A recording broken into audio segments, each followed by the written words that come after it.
Assalamualaikum warahmatullahi wabarakatuh. Salam dan bahagia. Saya Hafid Listiawan dengan NIM 2019 012 049. Baik, saya akan menjelaskan mengenai pengertian dari mesin bor duduk. Mesin bor duduk merupakan salah satu perkakas yang penting dalam perbengkelan yang berfungsi untuk membuat atau menghasilkan sebuah lubang pada benda kerja. Seperti pada namanya, mesin bor duduk ini didesain sedemikian rupa untuk membantu penggunanya pada saat proses pengeboran dapat dilakukan sembari duduk, agar tidak mudah lelah saat menggunakannya. Mesin bor duduk ini dipakai untuk membuat lubang pada benda kerja dengan diameter yang kecil, yang berdiameter antara 1,5 mm sampai 16 mm dan menggunakan motor induksi sebesar 250 sampai dengan 350 watt. Kelebihan dari mesin bor ini salah satunya yaitu dalam proses pengeboran, lubang yang dihasilkan lebih presisi daripada mesin bor tangan. Sedangkan kekurangan dari mesin bor ini yaitu hanya dapat dipakai untuk membuat lubang yang kecil atau terbatas. Sekian penjelasan dari saya. Salam.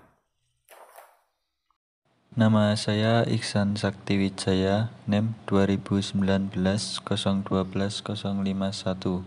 Di sini saya akan menjelaskan tentang kegunaan mesin bor duduk. Mesin bor ini dinamakan dengan mesin bor duduk yang dimana kemungkinan kita bisa mengebor sambil duduk. Jenis ini pada umumnya digunakan untuk melubangi besi, di mana lubang yang dibuat pada besi itu banyak. Oleh karena itu, mesin bor ini didesain sedemikian rupa agar penggunaan bor tidak mudah lelah. Selain melubangi besi, mesin bor duduk ini juga bisa melubangi kayu.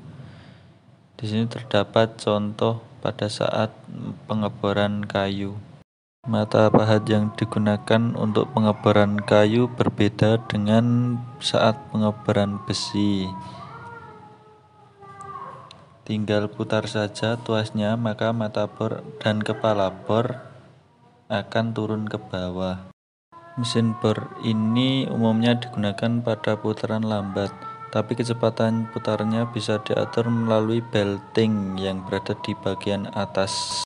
Salam dan bahagia, saya Dionisius Yetin, NIM 2017 012 051. Di sini saya akan menjelaskan bagian dan fungsi dari mesin bor manual.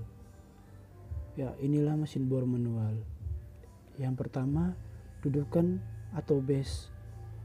Fungsinya untuk menumpang semua komponen mesin. Dan yang kedua, meja atau table. Fungsinya sebagai tempat letak benda kerja. Dan selanjutnya mata bor atau drill, di mana fungsinya untuk membuat alur atau lubang. Dan selanjutnya spindle, di mana fungsinya untuk mencekam atau memegang mata bor.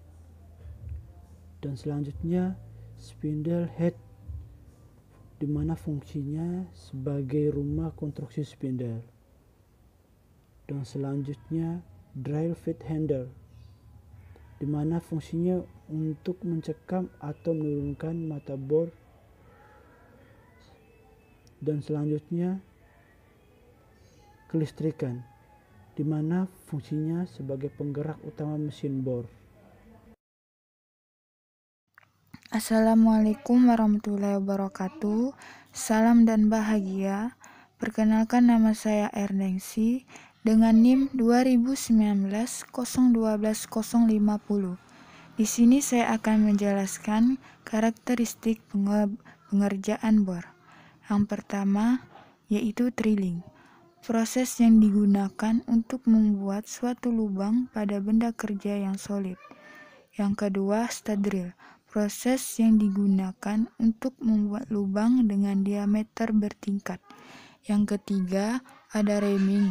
Ramming adalah cara akurat pengeboran dan finishing lubang yang ada sebelumnya. Yang keempat, boring. Proses memperluas sebuah lubang yang sudah ada dengan satu titik pahat. Boring lebih disukai karena dapat memperbaiki ukuran lubang atau keselarasan dan dapat menghasilkan lubang yang halus. Yang kelima, kontur bor. Operasi ini menggunakan pilot untuk membimbing tindakan pemotongan, digunakan untuk proses pembesaran ujung lubang yang telah dibuat dengan kedalaman tertentu untuk mengakomodasi kepala baut. Yang keenam, kantorsik atau berbenam, khusus pembesaran miring berbentuk kerucut pada akhir lubang untuk mengakomodasi skrops kantorsik. Dan yang terakhir, yang ketujuh adalah tapping.